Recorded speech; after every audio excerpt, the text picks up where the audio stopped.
Président, place à notre match d'élite, mesdames et messieurs. Notre champion en titre, Marc Bilodeau, se mesure à André Duclos et Daniel Bergeron. 5e semaine consécutive pour Marc Bilodeau, que vous voyez en ce moment. Salon Saint-Pascal dans la région de Québec. Il joue aujourd'hui pour 2750 $. Il débute son match avec un abat au premier carreau. Pendant ce temps, André Duclos nous présente une réserve à son premier carreau. La quille 8 était demeurée debout. Nous voyons l'entrée en scène du jeune Daniel Bergeron du salon de quilles de l'Estrie à Sherbrooke. Il en est à sa première participation à une émission télévisée. Oui. Beaucoup de révolutions se sont lancées. Boule. Mais pas beaucoup de vitesse, par Tout contre. en douceur, oui, mais beaucoup de travail dans les quilles. André Duclos nous présente son premier lancé sur l'allée 14. Un peu haut dans le triangle. Malheureusement, on a vu André s'exécuter un peu hâtivement. C'est placé et c'est exécuté. Il faut prendre le temps de bien préparer notre jeu mentalement avant de s'exécuter. Pointage de 7 ici, maximum. Premier carreau ouvert de ce match. Oui.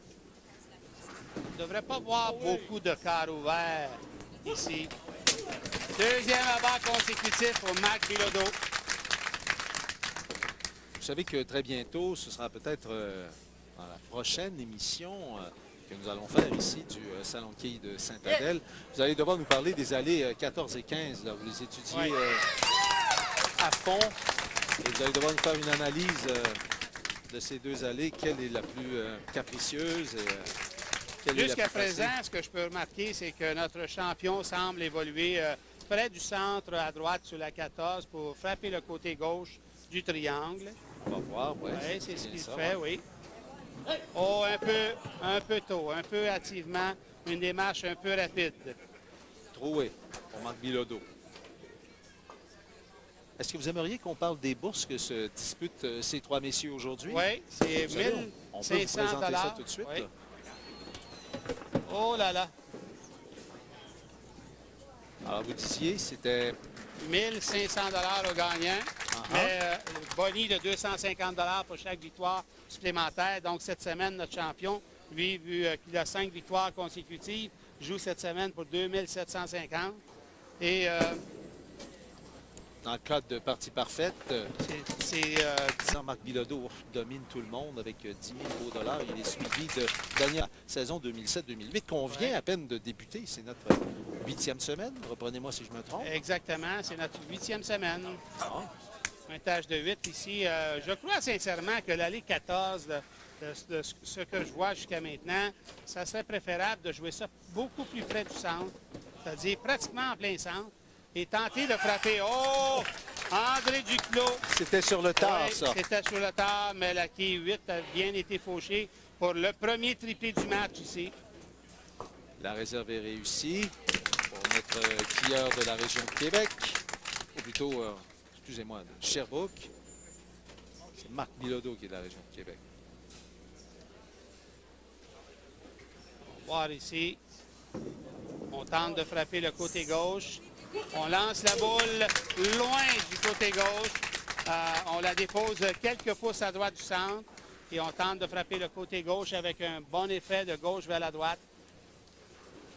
On a des quilleurs à peu près un peu partout au Québec aujourd'hui. Sherbrooke, Québec, la rive sud de Montréal, Saint-Hubert pour André Duclos. Tout le bloc d'enregistrement va nous donner des joueurs d'un peu partout dans la province.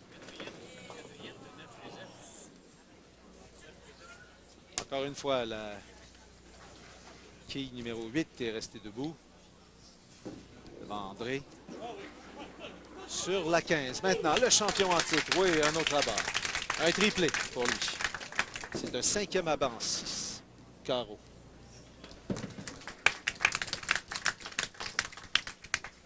« 99 au 5e carreau et réserve en banque pour André Duclos. Ici, Daniel Bergeron entame son 6e carreau. Avec un doublé ici, on aurait pratiquement égalité dans le match. Et ça y est, on a pratiquement égalité dans ce match télé. Tous les skieurs sont à quelques points. Donc, le match sera chaudement disputé jusqu'à la toute fin. Quel bon dégagé de la part d'André Duclos. Un bon lancer ici. Possède la très bonne vitesse. Vous savez que cette quille-là, c'est la 8 qui est tombée à la dernière seconde. Ça ne serait pas tombé si on était encore à Louisville Ça, définitivement. la semaine dernière. Définitivement.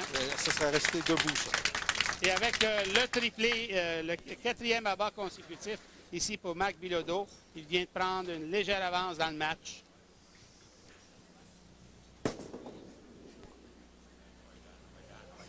Oui, ça y est. 102 au 5e carreau pour Daniel Bergeron. Daniel Bergeron, que j'ai eu le plaisir de jouer il y a plusieurs années de cela avec son père.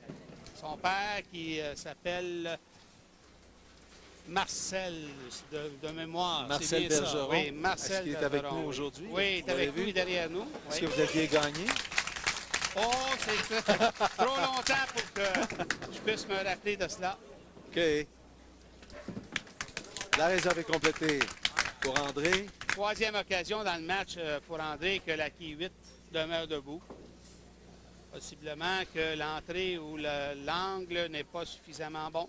Daniel Bergeron, dont le père a joué avec vous, là, il a quand même 38 ans. Ah, ben oui. C'est pas tout à fait la fontaine de jouvence. Son père, c'est un jeune papa. Ah, OK. Je te vois venir. Ben, je fais le calcul, j'additionne, puis... Oui. Un autre abat sur la ligne numéro 15. Ça tombe. Et le prochain carreau, ici, la réserve est excessivement importante pour Daniel. C'est réussi. C'est très bien exécuté. Mais le prochain carreau sera probablement le carreau du match pour notre champion. Avec un autre abat ici, il va prendre une sérieuse option sur la victoire. Alors, voyons voir. Marc Bilodeau sur la 14. Oh, c'est mince. Mais ça revient. Et c'est un 6e abat consécutif pour notre champion. Sauf le carreau ouvert au 3e où il a inscrit le pointage de 7. C'est parfait. Que des abats. Oh oui.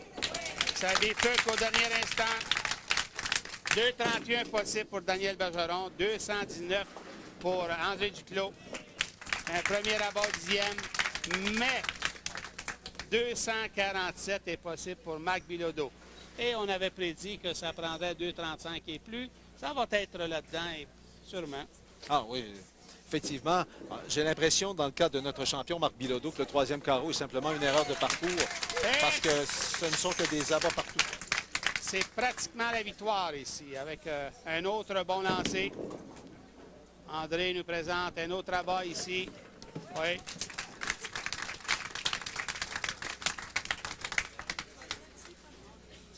Il faudra vraiment surveiller la prochaine performance du champion en titre, Marc Bilodeau, parce que là, en plus, il va s'être familiarisé avec les allées. Là. Oui, il attendait sa boule parce qu'il connaît l'importance de se lancer. Donc, oh, c'est bon ça. C'est excellent comme lancer. La victoire pour le champion. 2750 $ de plus. De plus. De plus. On additionne aux 10 000 qu'on vous a montré un peu plus tôt. Là. Oui, 217 pour André Duclos. Ici, il a 239 pour notre champion Marc Bilodeau. 239. 239 ou 249? 249. Écoutez, si Jacques Robert dit que c'est 2,49. Ah oui, c'est ça. C'est moi qui a un 10 points quelque part. On l'a dit en début d'émission, il est le seul maître à bord après Dieu. 2,49 donc pour notre champion Marc Bilodeau. Ici, possibilité de 231 pour Daniel. On sait qu'il y a une petite différence dans la bourse. Ah oui, c'est important également de finir sur une bonne note. 201 est assuré déjà avec un pointage de 9 et il s'assure la 2e position aujourd'hui. Voici son lancer sur la 14. Très bon lancer. Est-ce que c'était un peu haut? Mais non, oui, elle est un autre tombée à abat. 9. Donc, deuxième position pour Daniel Bergeron, avec une possibilité de 231. 2,49 pour le champion Marc Bilodeau et 217 pour André Duclos. Quand on dit qu'à 231, tu finis deuxième, c'est parce qu'il y a de la sérieuse compétition sur les allées. Mais on avait dit que 2,35 et plus, ça prendrait. Donc, Ouais, il faut y voir. notre abat. Mesdames et messieurs, nous avons recouronné notre champion en titre. On s'arrête pour une pause publicitaire, mais